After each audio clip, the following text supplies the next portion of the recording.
The late afternoon sun bathed the small frontier town in golden light, yet the square felt colder than the crisp air warranted.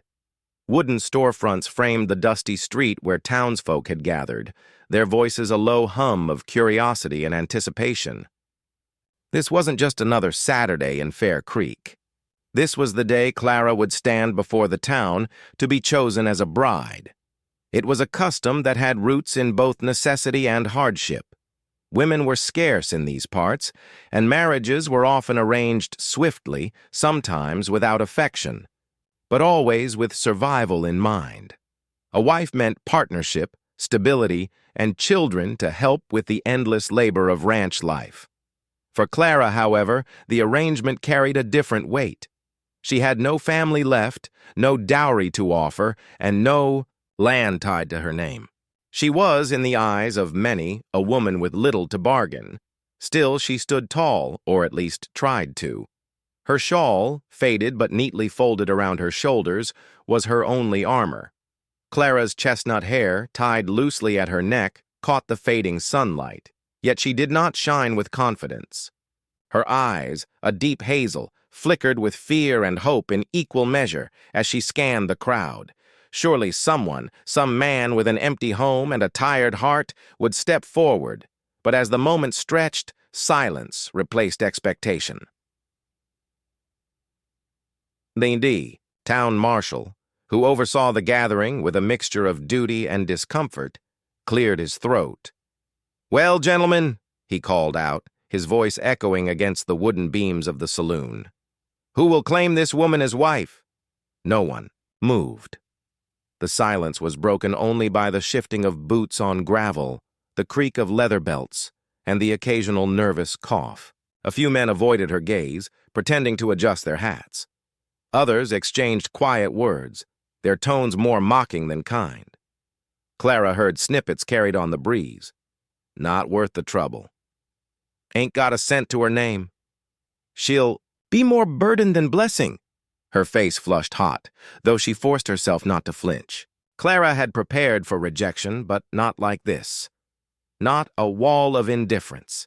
Each second stretched into eternity as she stood there, exposed to the judgment of every eye, her dignity unraveling thread by thread. In that moment, she wasn't a woman with dreams of love, or even the simple hope of companionship. She was a commodity left on display, unwanted and unclaimed. She folded her hands tighter beneath the shawl, her knuckles turning white. Inside, a storm raged. Anger at the men who dismissed her without thought, sorrow for the life she had hoped to build, and fear for what would become of her if no one stepped forward. The world was unkind to women without husbands or protectors. Survival would mean endless labor, meager wages, and a life on the edge of poverty. And yet, Clara would not cry. She would not give them that satisfaction. She lifted her chin, though. Her heart ached beneath the weight of their silence. She resolved to endure this moment with as much grace as she could muster. From the corner of her eye, she noticed children weaving between skirts and trousers, laughing and chasing one another, oblivious to her shame. For a fleeting moment, Clara's gaze softened. She had always wanted children, a home full of warmth and laughter. That dream now seemed as unreachable as the horizon. The marshal cleared his throat again, more awkwardly this time. "Well then." His voice trailed off, unsure how to proceed with a ceremony that had no takers. The crowd shifted, restless, already beginning to lose interest. Clara stood frozen, a fragile figure beneath the weight of rejection as the sun dipped lower behind the hills. She was the forgotten bride, and yet, unseen within the crowd, a pair of small, bright eyes were fixed on her, not with scorn or disinterest, but with a strange, almost stubborn determination. The silence that followed Clara's rejection lingered in the square like a heavy fog. The marshal, uneasy, scratched at his chin, searching for words that wouldn't come.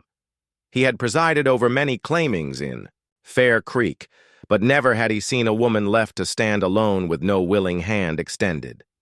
The awkwardness pressed on him, but for Clara, It was something far worse, a wound being deepened with every passing second. Around her, the murmurs began. It started in hushed voices. Two women at the edge of the crowd, their shawls pulled tightly around them.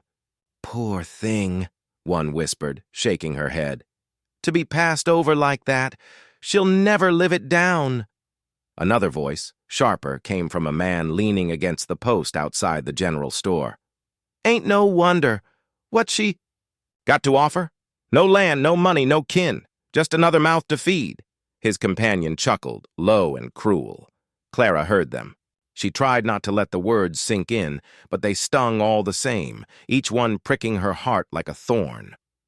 More whispers followed, rising and falling like an unsettling wind.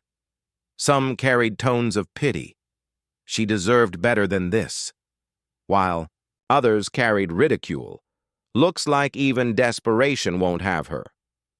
It was as if the crowd had forgotten she could hear them, as if she were no longer flesh and blood but a spectacle, a curiosity. Children, too young to grasp the cruelty of it, tugged at their mother's skirts and asked questions aloud. "Mama, why won't nobody take her?" Their mothers shushed them quickly, but the questions hung in the air, cutting Clara deeper than silence ever could. She kept her eyes downcast, staring at the dust beneath her boots. If she looked up, she feared she might see the sneers, or worse, the pitying eyes. Pride battled despair within her, and though she longed to run, her legs would not move. She was rooted there, as if the town itself had pinned her in place. At the edge of the crowd, an old woman, Miss Hattie, known for her sharp tongue, clucked her tongue. Mark my words, a woman unclaimed at her age is cursed. Trouble follows a bride no man wants. Her words sent ripples through the listeners, some nodding, others shifting uneasily. Clara's heart pounded, but she forced herself to draw a breath and square her shoulders. She would not allow them to see her crumble. Yet inside, she was breaking. Each whisper another crack in her armor. And then came the pitying glances, the ones that hurt most of all. A few women offered her soft smiles, their eyes filled with sympathy, as though she were a stray animal too pitiful to be scorned. Clara hated those looks more than the mocking. She didn't want pity. She wanted respect, dignity, the chance to build a life as an equal. But in this moment, she felt stripped of it all. The marshal, still fumbling, stepped forward again. "Now hold on. There's no shame in waiting. Maybe another time." His voice faltered as he caught sight of the men who were already dispersing, their disinterest plain. The ceremony was dissolving into nothingness, leaving Clara stranded in the center like a forgotten relic. The whispers swelled once more, and Clara closed her eyes. For a moment, she wished the ground would simply swallow her whole. Better to disappear than endure the sting of their words. And yet, amid the voices, one pair of eyes watched her differently. Not with pity. Not with ridicule. A little girl, her hair a tangle of sunlit curls, stood at her father's side, holding his calloused hand. Emily's eyes were wide and curious, her gaze fixed on Clara as if she saw something no one else did. Where the townsfolk saw shame, Emily saw possibility. She tugged gently at her father's sleeve, though he did not yet notice. She was only a child, but in her heart stirred a conviction that would soon change everything. For now, Clara remained the woman wrapped in whispers, pity and mockery weaving around her like chains. But the faintest thread of hope had appeared, unseen by all but one small girl. As the crowd shifted and muttered, their interest fading like smoke on the breeze, Clara stood motionless in the square. To most, she was no longer worth watching, just another sad tale whispered over supper. Yet, from the edge of the gathering, one pair of eyes had not wavered. Emily, no more than 7 years old, clutched her father's rough, work-worn hand. She was a small thing, skin kissed by the sun, curls falling loose over her shoulders, her dress patched at the hem where she had snagged it on fences and brush. But her gaze, steady and unblinking, held a power beyond her years. She studied Clara with an intensity that no adult spared her. While others turned away in pity or mockery, Emily tilted her head as if trying to solve a puzzle only she could see. To her young heart, Clara didn't look like a woman rejected. She looked like someone waiting to belong. Her father, Jack, stood beside her, silent and stern as always. He was a widower, a man who had buried his wife 5 winters ago and never once considered remarrying. His life revolved around his ranch and his little girl, nothing more. He had come to the square out of curiosity, not intention. For him, these claimings were rituals for other men, those who sought companionship, labor, or heirs. Jack had made peace with solitude, or so he told himself. Emily, however, had other ideas. As she watched Clara lower her head beneath the weight of whispers, something tugged at Emily's heart. The woman looked lonely, yes, but also kind. There was a softness about her face, even in sorrow, that stirred a sense of recognition in Emily, as though she had been waiting for someone just like Clara. Emily had lived too long with the emptiness of a mother-shaped space in her life. She didn't remember much about her own mama, just the smell of lavender, the lull of a soft voice singing her to sleep. But she remembered enough to know what was missing. And in Clara's hazel eyes, even dimmed with shame, Emily saw the faint flicker of warmth she had longed for. She tugged gently at her father's sleeve. "Daddy," she whispered, her voice small but urgent. Jack glanced down, distracted. "What is it, Emmy? Stay close." His eyes remained fixed on the crowd, watching the scene with the detached air of a man who wanted no part in it. Emily bit her lip, her eyes never leaving Clara. "Daddy, I like her," she murmured, so soft only he could hear. Jack frowned. "Like who?" She pointed with her tiny finger, bold despite her shyness. "Her, the lady no one wants." Jack followed the gesture, his gaze falling on Clara for the first time. He saw her then, the slump of her shoulders, the fragile set of her jaw as she tried to stand tall. A pang stirred in his chest, one he hadn't felt in years, but he quickly buried it. "Don't say that, Emmy," he said gruffly. "She's just—" He stopped himself, realizing he had no right to finish the thought. Emily's brows furrowed in determination. "She's nice. I can tell." Jack gave a soft, humorless huff. "You don't know her." But Emily only squeezed his hand tighter. "I want her for my mama." Her words, simple and clear, nearly undid him. Jack blinked, caught off guard, his jaw tightening as he tried to process the boldness of his little girl's heart. Emily didn't notice his silence. Her attention was still locked on Clara, her gaze unyielding, her small chest rising with conviction. Unlike the crowd, Emily saw not failure or shame, but possibility. To her, Clara wasn't unwanted. She was waiting, and in that gaze, steady and unshaken, the course of all their lives began to shift. The square was unraveling into chaos. Men drifted back toward the saloon, women tightened their shawls and whispered, and the marshal, flustered, muttered about closing the matter and letting everyone go about their business. Clara stood in the center, her figure small but unbroken, though inside she felt hollow. And then, like a pebble breaking still water, a small voice rose above the murmurs. "I pick her." The words were clear, though they came from the lips of a child.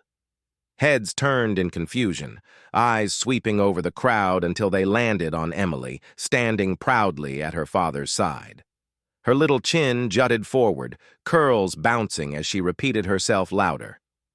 "I pick her for my daddy." The air seemed to freeze. Conversations stopped mid-sentence. The creak of boots stilled. Every gaze turned to Jack and his daughter. Clara, startled, lifted her head fully for the first time, her hazel eyes wide with disbelief. Jack's heart slammed in his chest. He hadn't expected this, hadn't even imagined it possible. He felt dozens of eyes on him, burning with curiosity, amusement, even mockery. His jaw tightened, and for a moment, he thought to pull Emily close and silence her. But before he could, she slipped her hand free from his and stepped forward. The crowd parted instinctively, watching as the small girl marched toward Clara with a bravery that belied her size. Her tiny boots kicked up little puffs of dust as she stopped directly in front of the forgotten bride. Emily tilted her head back, looking up at Clara with eyes so full of certainty it almost brought the woman to her knees. "Don't be sad," Emily whispered. "I want you to be my mama. My daddy needs you, even if he don't know it yet." Gasps and chuckles rippled through the onlookers. Some clapped their hands to their mouths in shock. Others laughed at the audacity of a child deciding what grown men would not. Clara stood frozen, her throat tight. She had endured whispers of pity, endured rejection and shame, but nothing in her life had prepared her for this, a child's fearless declaration that she was wanted. Tears burned her eyes, though she fought to hold them back. Slowly, she knelt so that she and Emily were eye to eye. "Sweetheart," Clara began, her voice trembling. "Why would you choose me?" Emily's answer came without hesitation. "Because you look kind, and I think you'd take care of us." Clara's breath caught. Us. The word struck her deep, warming something in her chest that had grown cold for too long. Jack, still standing at the edge of the circle, felt his pulse thunder in his ears. He had not asked for this. He had not come seeking a wife. Yet here he was, watching his little girl claim a stranger with more courage than any man in town had shown. The marshal, scratching at his hat, cleared his throat loudly. "Well now, I reckon we've never had such a declaration before." His eyes darted to Jack. "Mr. Turner, what say you to your girl's choice?" The square fell into utter silence, every ear strained to catch Jack's reply. He felt the weight of it pressing on him, the judgment of the crowd, the innocence of Emily, the fragile hope flickering in Clara's eyes. His instinct was to retreat, to shut himself away from this dangerous tenderness.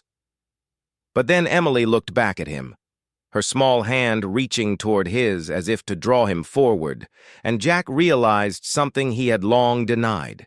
His little girl's heart was braver than his own. The square seemed to hold its breath.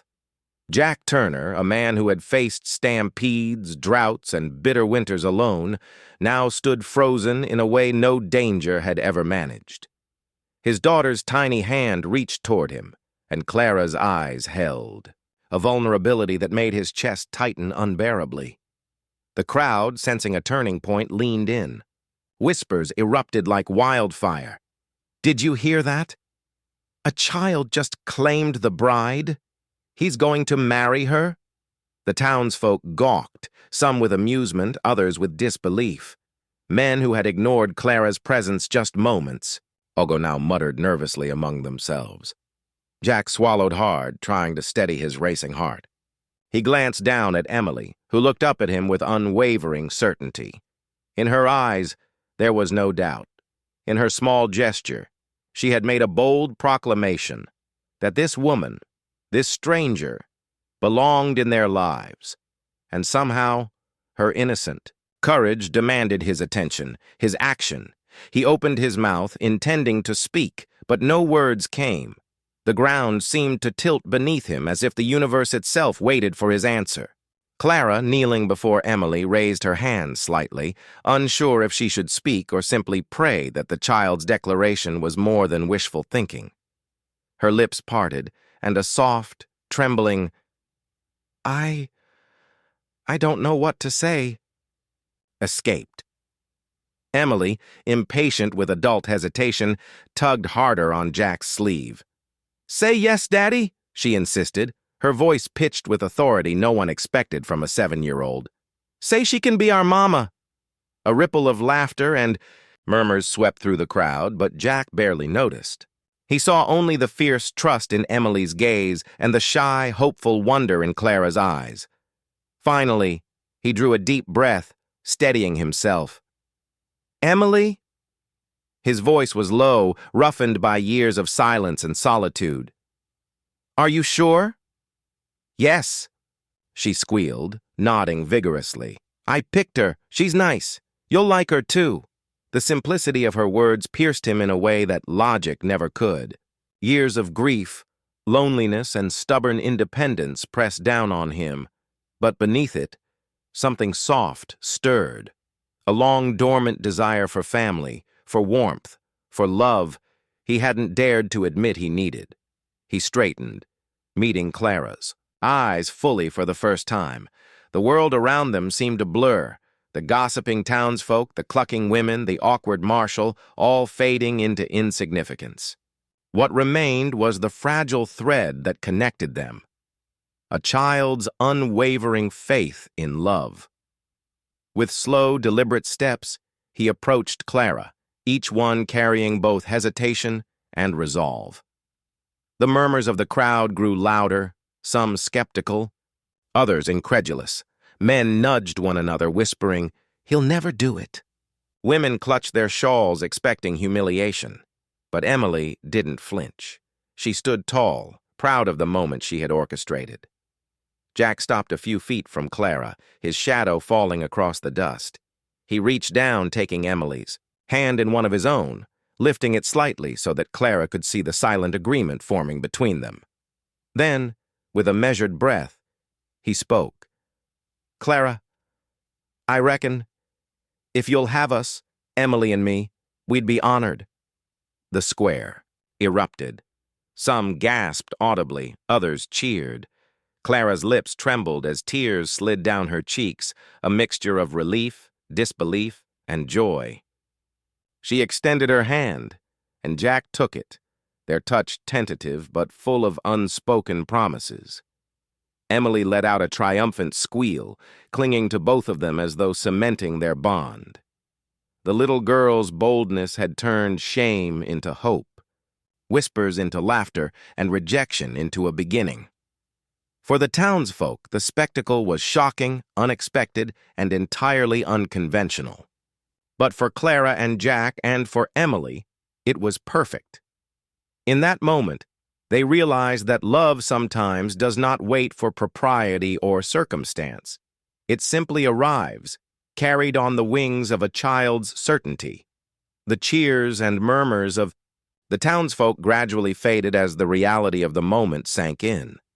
Clara's hand rested lightly in Jack's, her pulse racing, and Emily's small fingers intertwined with theirs, a living bridge between two worlds that had once been separate. For a brief moment, the square was silent, not out of shame or awkwardness, but as if everyone, even the wind, paused to witness the unfolding bond. Jack stood stiffly, the weight of responsibility pressing on him. He had survived the harshness of the frontier alone, managing the ranch, keeping Emily fed and safe, and burying grief so deep that even he sometimes forgot it existed. And yet, now, in the heat of an unplanned and audacious claim, he felt something unfamiliar, uncertainty. He looked at Clara. Her eyes, still glistening with tears, searched his face. She had been abandoned by the men of the town, dismissed as unwanted, yet here he was, standing before her not with pity, but with an awkward, cautious interest. Her gaze held a silent question that he felt in his bones even before her lips parted.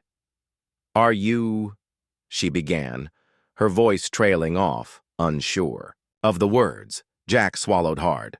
The question hung in the air, delicate and unspoken. "Are you truly willing to accept us? To step into this life, uncertain and complicated?"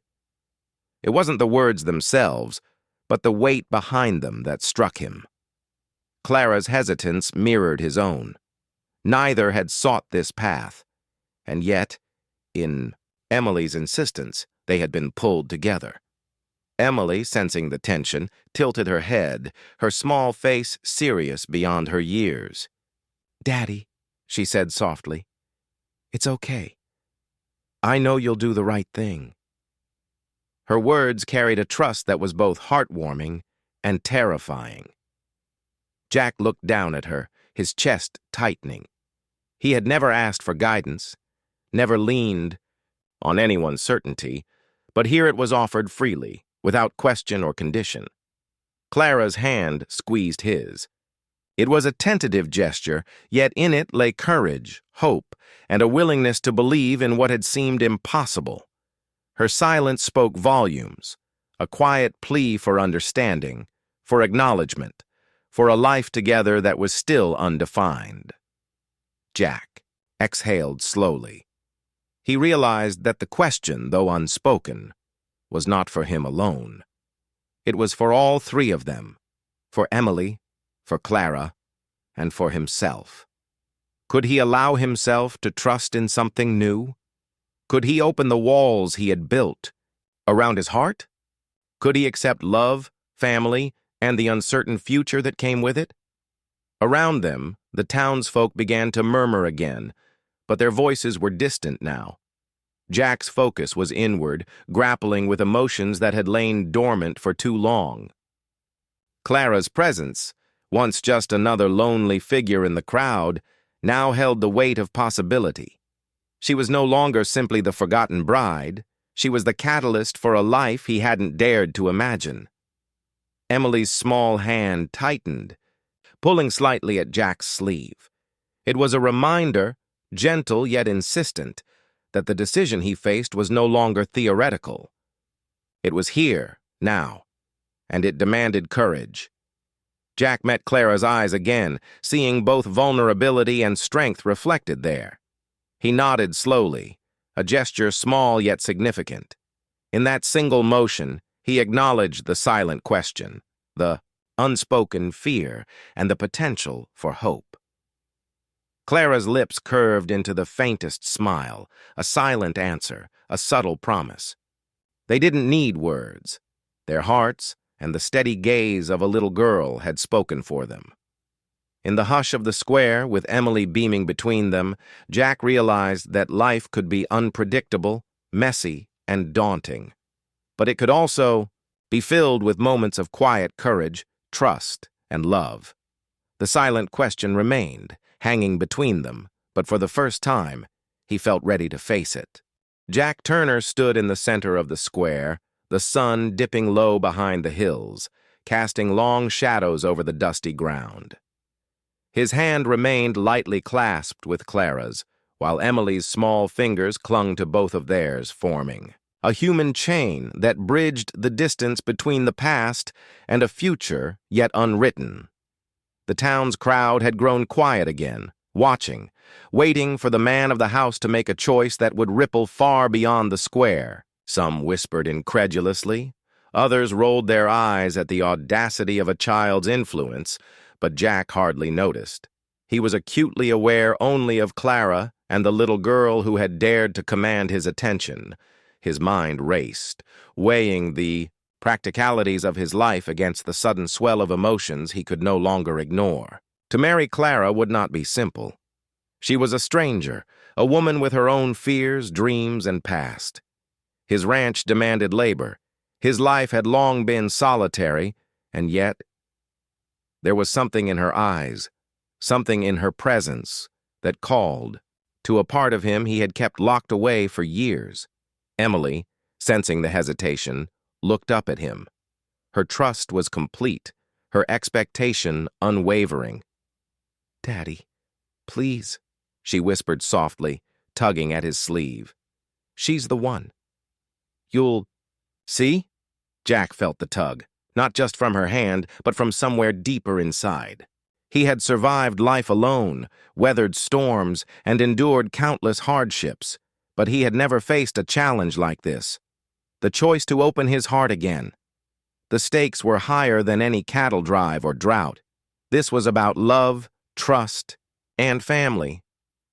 He inhaled deeply, feeling the rough edges of fear and doubt mingle with an unfamiliar warmth. His gaze swept across Clara's face, noting the quiet strength in her expression, the vulnerability she tried to hide, and the faint hope that glimmered like a fragile flame.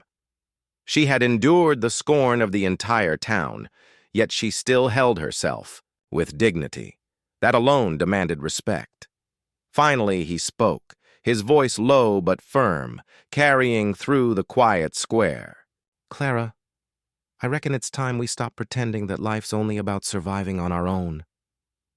He paused, swallowing as he sought the right words. "Emily, she's got a good heart, and I trust her judgment more than I ever thought I could trust anyone's." He looked down at the little girl, who nodded eagerly, her eyes sparkling with hope. Then he met Clara's gaze fully, holding it with an intensity that made her heart race. "If you're willing, I'd like you to come with us, to be part of our life, our family, if you'll have us." Clara's lips trembled, and she blinked back tears. The crowd, sensing the turning point, held its breath again. Some gasped, some whispered, others exchanged knowing glances, realizing that this union had been decided not by tradition or wealth, but by courage, love, and the insistence of a small child. Clara's voice faltered, then strengthened.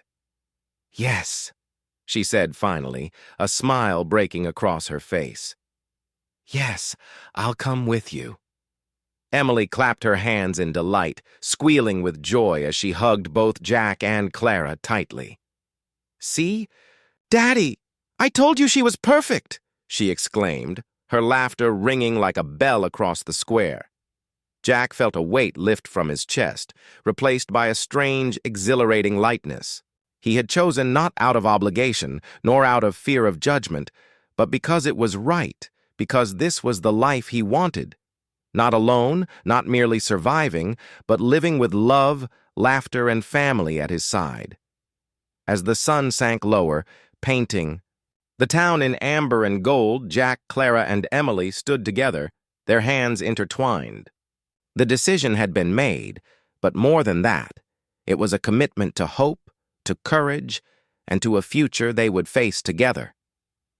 For the first time in years, Jack felt a sense of certainty that the frontier's hardships could never provide. He had chosen love, and it had chosen them back. Evening settled over the frontier town, painting the wooden buildings and dusty streets in warm hues of amber and rose. The bustle of the day had quieted, leaving behind only the soft creaks of signboards and the distant lowing of cattle. The townsfolk lingered, curiosity and excitement mingling in the air, awaiting the unfolding of a moment no one had anticipated. The wedding of Clara and Jack, a union called forth not by tradition or arrangement, but by the audacious insistence of a little girl. Clara adjusted her shawl nervously, smoothing the folds over her shoulders. Though she had longed for companionship, for a life of warmth and belonging, the reality of standing beside a man she barely knew and before a crowd that had already judged her was daunting. Her heart pounded in her chest, a mixture of fear, hope, and exhilaration. Yet beside her, Emily's bright eyes sparkled, unwavering in excitement. "Don't worry, Clara," Emily whispered, tugging gently at her hand. "We're all together now. Everything will be fine." Jack, standing tall and slightly awkward in his stance, glanced down at Emily, then back at Clara. He had never been comfortable with ceremony, with displays of emotion or tradition, yet he felt an unfamiliar surge of pride. Today wasn't about pride, though. It was about family, love, and courage. The marshal, having been pressed into service for this unusual event, cleared his throat. "Well, I reckon we've never done this quite like this before," he said, scratching at his hat. "But if everyone's ready, we can make it official." The townsfolk, sensing the significance, formed a loose circle around them, a mixture of awe and curiosity in their eyes. Even those who had mocked Clara's rejection moments before now watched with anticipation, aware that something remarkable was happening. Emily, standing between Clara and Jack, raised her small hand, as though conducting an orchestra. "Let's do it!" she exclaimed. Her enthusiasm was contagious, and even the most stoic observers found themselves smiling at her boldness. Clara took a deep breath, glancing up at Jack. I never imagined it would happen like this," she admitted softly. "But I want to try. I want to be part of your life, and Emily's life, if you'll have me." Jack's rough hands, calloused from years of labor, lifted hers gently. "Clara, I reckon we'll manage. Life's never been easy for any of us, but maybe together it'll be better. We'll figure it out." His voice was steady, yet threaded with vulnerability, a quiet acknowledgement that love, even unexpected love, required courage. The marshal raised his hand, his tone formal now. "By the power vested in me and with the unanimous, or at least willing, consent of those present, I pronounce you man and wife." Emily clapped her hands in delight, letting out a triumphant squeal. She jumped up and down, looping her arms around both Jack and Clara. "We did it! We're a family!" Clara laughed softly, a sound that had been rare in recent years, and leaned into Jack's side. He placed a careful arm around her shoulders, awkward yet protective, and felt a surge of contentment he hadn't known he could feel. The townsfolk, initially reserved, began to cheer, some clapping, others calling congratulations. The moment had shifted from spectacle to celebration, from curiosity to heartfelt acknowledgement. Even those who had doubted now saw something undeniable: the power of courage, trust, and the unerring instincts of a child. As twilight deepened, the newly united trio stood together, hands entwined, forming a circle of warmth against the encroaching chill of the evening. Clara's heart swelled with the realization that she was no longer alone. Jack felt a quiet pride in honoring Emily's choice, and Emily beamed, knowing she had played a part in bringing love and family into their lives. In the soft glow of the setting sun, laughter and whispered promises filled the air.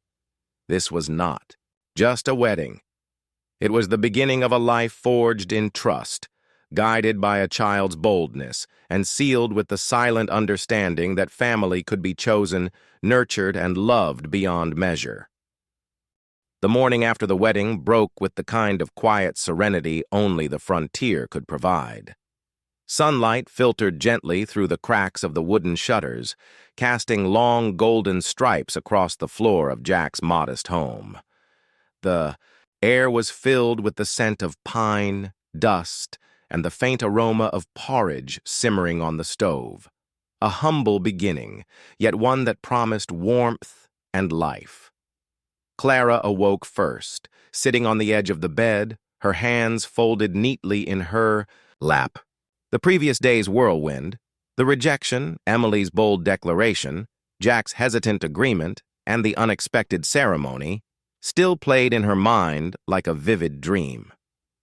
She looked around the small room she would now call home, the walls bare but welcoming, the furniture sturdy and practical. It was far from the life she had imagined as a young girl, dreaming of romance, but it held the possibility of something far greater: family. Down the creaking stairs came Emily, her small feet tapping lightly against the wooden boards. Her hair was a messy halo around her face, and she carried a grin so wide it seemed to illuminate the room. "Good morning, Mama," she exclaimed, rushing to Clara and wrapping her tiny arms around her waist. Clara laughed softly, a sound that had been missing from the house for far too long. She knelt to embrace Emily, hugging her tightly, feeling the warmth of life and hope radiating from the child. "Good morning, sweetheart," she said, her voice still soft with disbelief and joy. "How did you sleep?" Emily bounced on the balls of her feet. "Like a champion, and I have a plan for today. Daddy and I are going to show you all around the ranch. You'll see, it's our home now, too." Jack appeared at the doorway, running a hand through his tousled hair. His expression was a mixture of weariness and pride. "I reckon that's right," he said, smiling faintly. "We'll need to get you used to the chores, Clara. Life out here isn't fancy, but it's ours." Clara nodded, accepting both the challenge and the promise. She could feel the unspoken understanding between them. This home, this life, would be built together. Every meal prepared, every chore completed, every shared laugh and argument would stitch them closer as a family. The day unfolded slowly, deliberately, as they explored the small ranch that had long been Jack's solitary domain. Clara marveled at the rolling fields, the sturdy barn, and the livestock that Emily insisted they greet individually. She began learning the rhythms of ranch life, guided patiently by Jack's firm hands and Emily's eager chatter. Though fatigue tugged at her muscles and uncertainty lingered at the edges of her mind, a sense of belonging rooted itself in her chest. Emily, ever the energetic spark, darted between her parents, pointing out the best spots to watch the sunrise, the nook where wildflowers grew, and the place by the creek where they could fish. "This will be our place," she declared repeatedly. "All of ours, together." By evening, Clara and Jack found themselves sitting on the porch, tired yet content. The sun dipped behind the hills, painting the sky in shades of pink and violet. Emily leaned against Clara, her small hand resting atop theirs. Jack reached out to hold both hands, a simple gesture that spoke volumes about trust, acceptance, and newfound love. For the first time in years, Clara felt truly at home. The fear of rejection and loneliness that had haunted her was replaced by something stronger: hope. Jack, too, felt it, the quiet certainty that life could be different, richer, and fuller with love and family. And Emily, the child whose courage had sparked it all, beamed at the sight of her small family, knowing that she had helped create a bond that would endure. Together, they watched the sunset, understanding that while the frontier was harsh and life unpredictable, the warmth of family could make any hardship bearable. A home had begun, not just a house or a shelter, but a place filled with love, laughter, and the promise of shared tomorrows. The first months passed with a rhythm that was at once challenging and comforting. Clara learned to rise with the sun, fetching water from the well, tending to the small garden, and helping with chores around the barn. Jack, who had long handled every aspect of ranch life alone, found himself easing into the role of a partner, learning to share not just the labor, but the laughter, the worries, and the simple joys of daily life. Emily, ever energetic, became the lively heartbeat of their home. She ran between her parents, bridging gaps with questions, ideas, and playful mischief. Her voice echoed through the fields, calling out to Clara and Jack alike. "Look! Look what I found!" Or "Come here!" "Daddy, Mama, come see!" Through her eyes, Clara and Jack rediscovered the beauty of small things, the thrill of spotting a newborn calf, the quiet of twilight over the hills, the satisfaction of a meal cooked together. Clara often reflected on how different her life had been before. She had arrived in Fair Creek with uncertainty and a sense of being unwanted. Now, each day brought affirmation: Emily's laughter, Jack's careful attentiveness, and the small, unspoken gestures of love that passed between them. She realized that love could grow slowly, nurtured through patience and shared effort, rather than demanded or rushed. Jack, for his part, found his world transformed in ways he hadn't expected. He had been strong, capable, and independent, yet he had always felt the emptiness of solitude. Clara's presence filled that void, not by replacing it, but by complementing it. Her gentle guidance softened his edges. Her resilience inspired him, and her kindness reminded him of the warmth he had buried under years of work and loss. Together, they discovered a partnership built on mutual respect, trust, and the shared joy of raising Emily. One evening, as the three of them sat around, the fire in the backyard, the horizon painted in deep oranges and purples, Emily leaned between them, her head resting on Clara's shoulder. "I'm glad I chose you," she whispered, her voice soft but certain. "I knew you'd be the best mama and daddy. You're the best daddy." Clara felt tears prick her eyes, not of sadness but of pure contentment. She brushed Emily's hair back gently and smiled at Jack, who nodded, his eyes reflecting the same emotions she felt. They were no longer strangers united by circumstance, but a family bound by choice, trust, and love. The townsfolk continued their lives around them, but Clara, Jack, and Emily had carved out a world of their own, a sanctuary of acceptance and warmth in the rugged frontier. They faced hardships as they always would: unpredictable weather, demanding chores, and the occasional illness or setback. Yet, in the face of challenges, they found strength in one another, drawing courage from their shared commitment and the small victories of everyday life. As seasons changed, so too did their bond deepen. Laughter became a constant companion, even in the quiet moments of reflection or labor. Shared meals, simple chores, and quiet conversations on the porch became rituals of intimacy, weaving threads of love into the fabric of their lives. Emily thrived in the safety and attention of her parents, while Clara and Jack found joy in watching her grow, knowing that their family was built on trust, courage, and the bold choice of a small, determined heart. Years later, when the story of their unconventional union was retold in Fair Creek, it was not the whispers of pity or scorn that endured, but the story of a child who dared to follow her heart and the two adults who chose love in return. In the end, Clara, Jack, and Emily were more than a family. They were a testament to the power of courage, hope, and the unyielding force of love. The family chosen by a child's conviction had become a family forged in devotion, respect, and shared happiness. Together, they had found what each had long sought, not just survival, but belonging, joy, and the enduring warmth of home.